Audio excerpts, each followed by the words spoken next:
I'm Teacher Al. Welcome to my channel. Today our topic is about fraction reduced to lowest term. Okay, we have the given here fraction 80 over 20, 90 over 60, 15 over 25, 70 over 18. And the question is, change this fraction into lowest term. Okay, ang gagawin natin dito sa unang tanong, pag nakita nyo na the same lang naman yung 0 na yan, so we are going to apply the cancellation method. Ngayon, tingnan nyo natira, 8 and over 2. 2 and 8 is even number. Once even number, divisible by 2 yan. Ibig sabihin, pwede siyang ma-divide yung 8 ng 2 at saka yung 2 by itself. So ngayon, divide natin. Cancellation, 2 divided by 2, 1. 8 divided by 2 is 4. So 4 yung natira over 1. 4 divided by 1 equals 4. So ang lowest term natin ay whole numbers 4.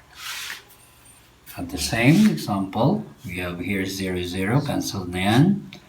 Now, yung natira is 9 and 6.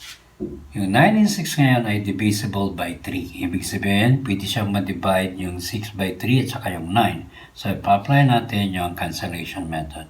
6 divided by 3 is 2. 9 divided by 3 is 3. Then yung natira, 3 over 2. So, hindi na natin siya pwede na siya magiging mixed number. Okay? Depende sa record ng teacher kung mixed number. Ang sagot natin ay 3 over 2 or 1 and 1 half.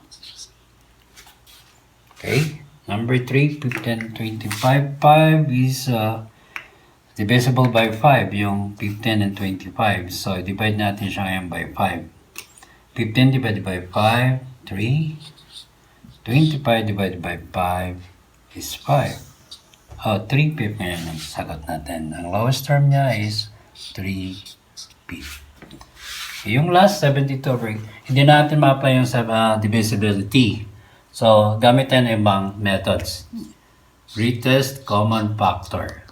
So, apply natin yung continuous division by common. So, continuous division, common and continuous division. So, copy 72. Then, 18. So, yung common dito sa dalawa, highest common is 9. 72 divided by 9 equals 8. 18 divided by 9 is 2. Meron pa rin common dito sa dalawa.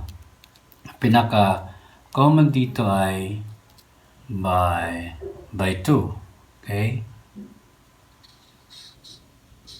8 divided by 2 is 4. 2 divided by 2 is 1. Yung natira, ito na yung sagot natin. So, ang greatest common factor niyan ay 18. 72 divided by 18 equals 4. Yun na po ang sagot dito. 18 divided by 18 equals 1. Hindi dito yung sagot eh. So, therefore, ang ating lowest term, 4 divided by 1 equals 4. Okay, yun na po yung ating mga sagot. I hope you understand. Don't forget to subscribe, like, and share.